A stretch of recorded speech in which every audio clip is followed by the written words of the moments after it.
Hi, it's Jed Xavier here. Welcome to the Men in Real Estate podcast. I'm here with Greg Vincent from McGrath. We're going to be talking all things better men, better business, and better lives. But today we're talking about something in particular that Greg's dealt with and many men deal with around the world on a day-to-day basis. 1 in 6 men will be diagnosed with prostate cancer before age 85. Around 25,000 men are diagnosed each year, and about 3,500 men die from prostate cancer. That's nearly 10 every day. Welcome, Greg. An interesting Hey, Jen. topic, not one for the high fire up social media. It's something that we almost push to the side. I think sometimes as blokes, it's Yeah, absolutely. it's not we make a joke of it. Um, but you've not only been successful in a great real estate career, which is, mate, every time I talk to you, I don't know when you're going to stop, but you're just going from strength to strength. If there's a Hall of Fame, you'd be in it. You've been in the industry for a long time and done some amazing things. You've been on the tools, off the tools, back on the tools, but everything you've touched has turned to gold, mate. So I appreciate your time today and also your vulnerability, mate, talking about a subject that's obviously personal to you, but really important because we know out of the top three things that men don't do well, one is get uh, checked early Mm. and or get to the doctor at all.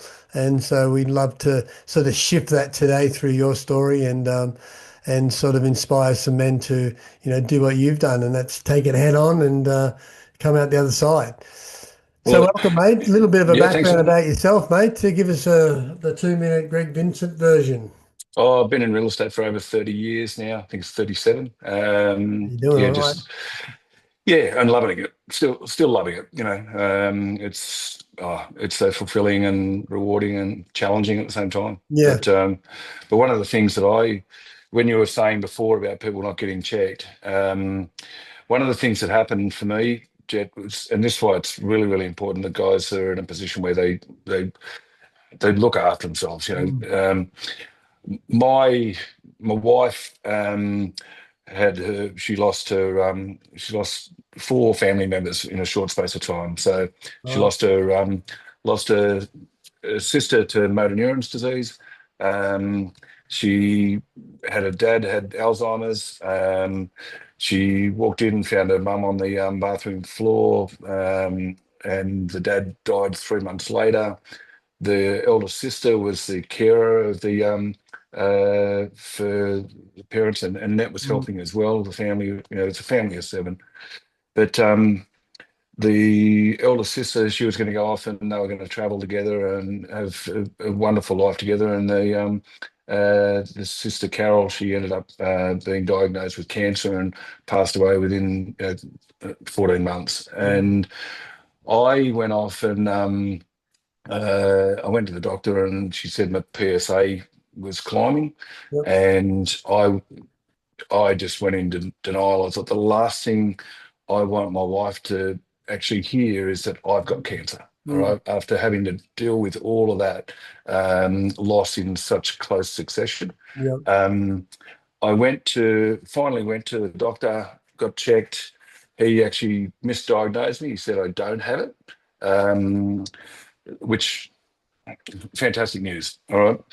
But then the PSA just kept climbing and climbing, and Mm, we went back, and we did biopsy, and he then came back and said those three words you just never want to hear, mm, and that's you've got cancer. yeah. And when that hits, it hits you right between the eyes. Yeah. There's no way of delivering it nicely to anyone.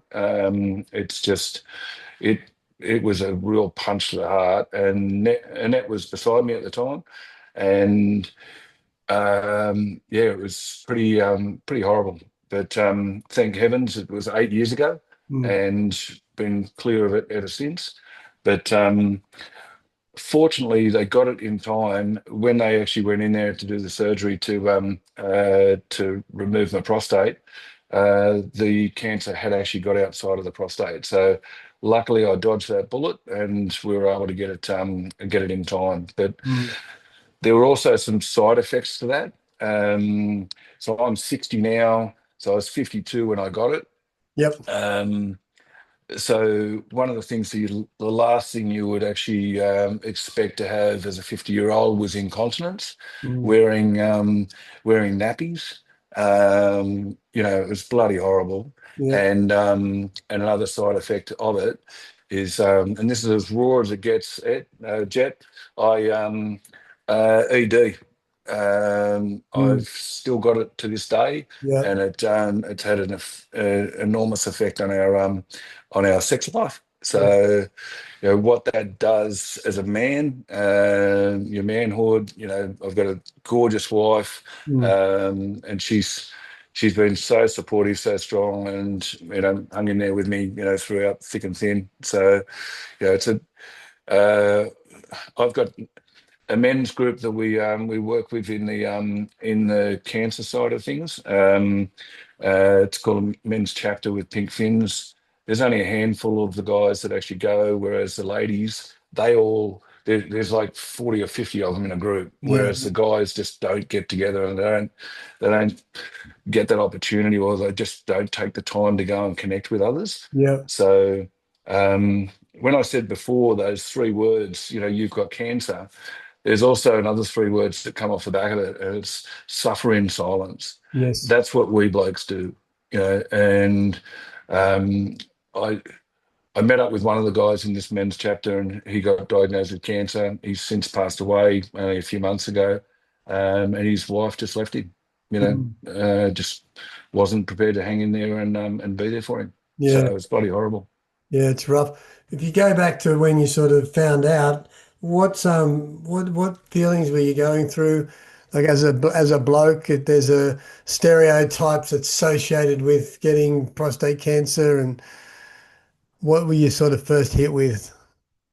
Yeah, I think it's amazing. It gives you that mortality motivation, that you suddenly go, hang on, am I going to get through this?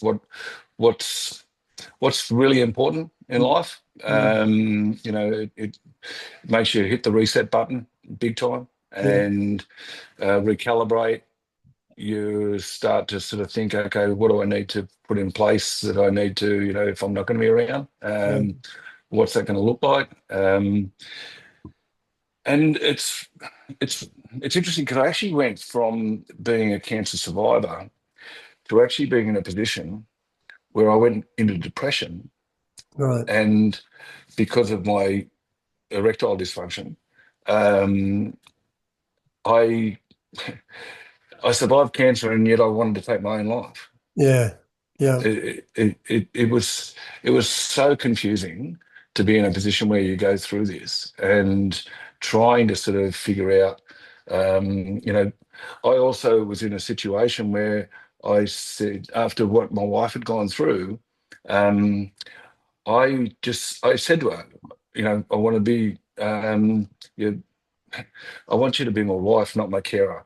Mm. You know, um, I even I even said to her I'd give her a hall pass if she needed to go off and have sex with someone, just to, you know, that's how low I got. She Mm. actually said to me, "Don't you ever say that to me again." Mm. It was as I said, mate, it's about as raw and as real as it could Yeah. get. So, But so what sort of stereotypes are coming up in your mind as a bloke when you were going through this initial stages of, I guess getting used to what had just happened in your life?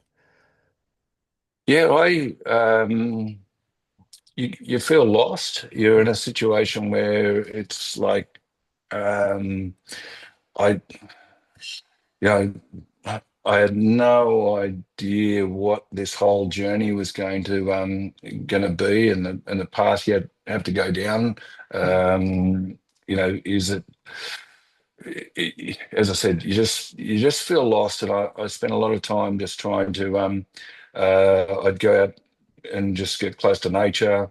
Mm. I did a lot of meditation. I also did a thing called um, neuro emotional technique, which is something that actually helps you to find out what's actually gone on back in your back in your childhood, Yeah. and how you react to the certain Yeah. things you do. That was really empowering. It helped me to, because I went off and did some counselling and things, but I Mm. also this this neuro emotional technique.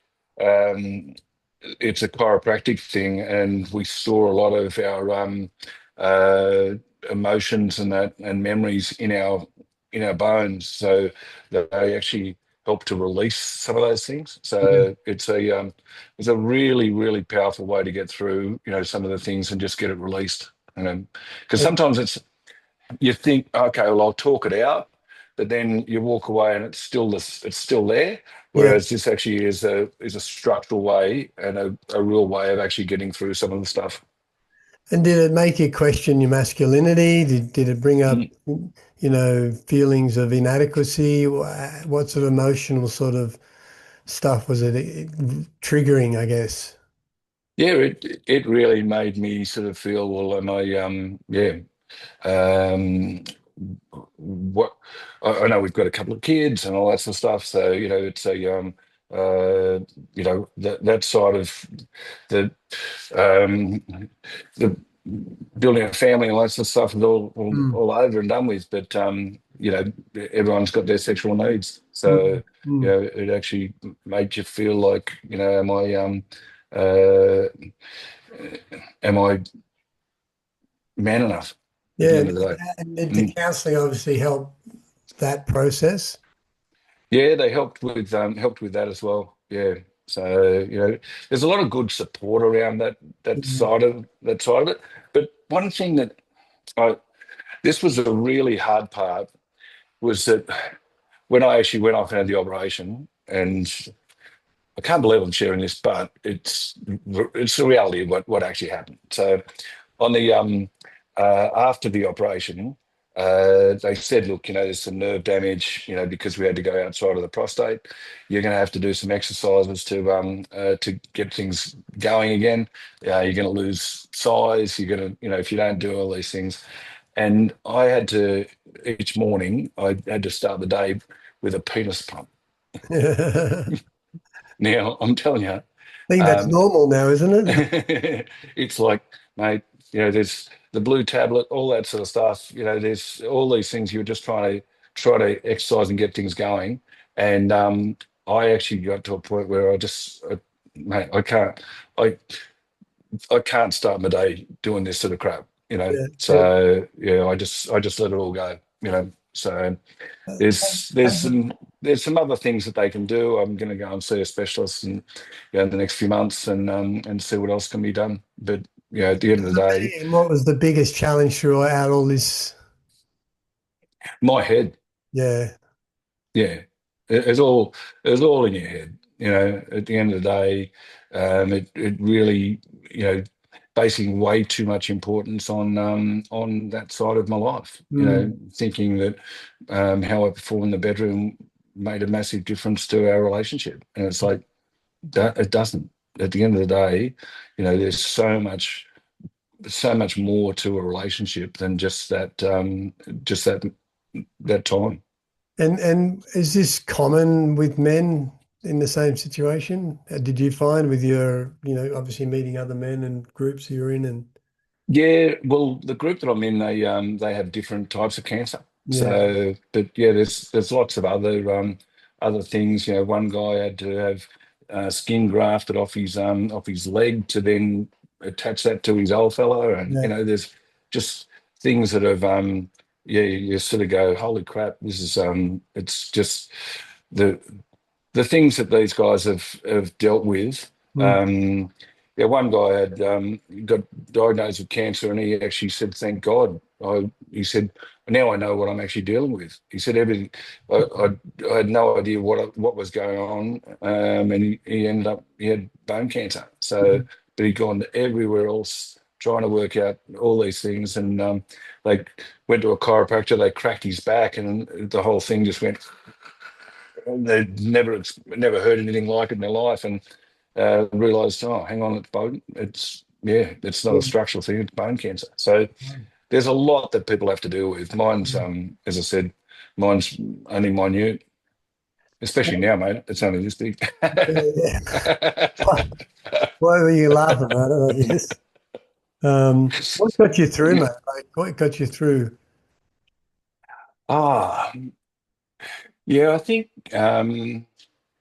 there's a lot that helps to pull you away from the cliff edge. I think one of the big things that I've had a long-term vision, right? And family's everything. My goal, people say, "Oh, how long do you want to live?" And my goal, my long-term goal is that I want to live as long as I can to be. My goal is that I want to dance at my granddaughter's wedding. Mm, Now, she's turning she's turning three, well, sorry, yeah, she's three turning four. So four in March. So um, you know, she'll probably be getting married another 30 years' time. So hopefully I'm 90, but I want to be fit enough that I can actually dance at my granddaughter's wedding as well. yeah, So, I've found that just having I I met a guy, I bought his business years ago, and he's a real estate agent in Penrith, and he took his own life, and I was at his funeral, and his son stood up and spoke, and he'd even written out, this is what I want you to do, and these are the songs I want you to play, and Easy Like a Sunday Morning was the tune that he had played at his funeral, yeah, and his son was standing up there with his fiance, and I just thought, Mark, if only you just hung in there for another year or so, grandkids would be on the way. It's a whole new yeah, yeah, part of your life. I mean, you've experienced it yourself, but you know, the thing that it just helps you to understand that I want to be there for them. So having a long-term vision like that, I just kept thinking, I'm going to let myself down. I'm going to miss out on her wedding. I'm going to miss out on dancing at it. yeah, So, yeah. That's beautiful, mate. What's changed about the man you were before this happened to the man you are now? um, oh, I've got a greater appreciation for things. I'm a lot more open, as you can tell. Yeah, I held a lot of stuff back. Um, I would just put on a brave face, and I really wouldn't open up about too much that was going on at all. mm, And um, you know, I've also done a lot more digging into things, trying to learn, trying to understand, what goes on and what makes us tick, a whole lot more. mm. So, and it's interesting. I've sort of gone on and, since then, I, my daughter was getting married, and it was funny, Jet. I, um, I said to my future son-in-law, I said, Kyle, when you're up at the altar, looking back and seeing me walk my daughter down the aisle, and you're seeing your bride coming down the aisle towards you, I said, I only want you to see one pair of boobs. I said, mate, I'm going to get myself fit. I'm getting rid of my man boobs. And I got myself in really good shape. Um, and the week before the wedding, I went off and had a stress test. Yeah, So uh, the cardiologist said it hasn't come back as good as the last one. He said, "Oh, I said that's a surprise because I'm fit. I'm really." He said, "No." He said, "Mate, we've got to put you in for an angiogram, and we'll book it in for Thursday." I said, "No, no, no. My daughter's getting married on the Friday." He said, "Well, okay, you're going the following Thursday, and you'll just have to." He said, "But just don't go too crazy at the wedding." mm. And turned out I had a 94% blocked artery. Wow.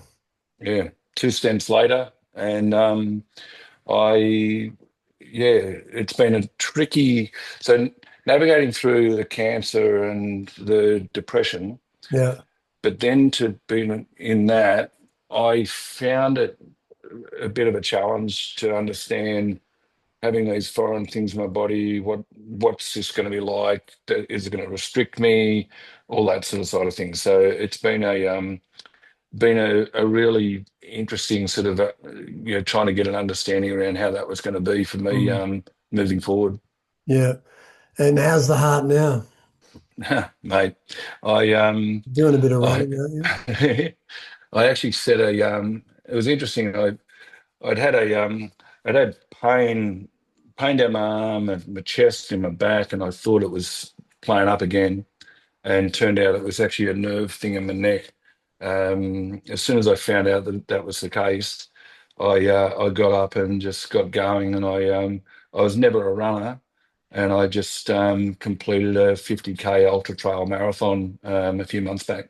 Yeah, right. Well, Yeah, so it was a huge challenge, but it also made me understand a lot about just Dave Goggins talks about callousing the mind and testing yourself. mm, Um, Michael Easter talks about it in his book, The Comfort Crisis. He talks about setting a Masogi challenge. yeah, Um, a Masogi challenge is setting a challenge that there's a 50-50 chance that you'll actually complete it. And you set it for one day in a year so that it actually defines how you spend the other 364 days of the year. mm, And it really helps to make your decision process a lot more precise. yeah, very powerful. Yeah. So What? that was my Masogi for last year.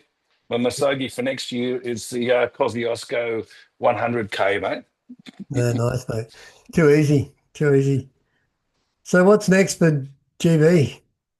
Yeah, well, that's what I'm aiming for. That Kosciuszko, but I'm also I've set that as a big goal for me income wise and everything as well. Yeah, But just being a lot more present with my family, spending a lot of time with uh, it's interesting.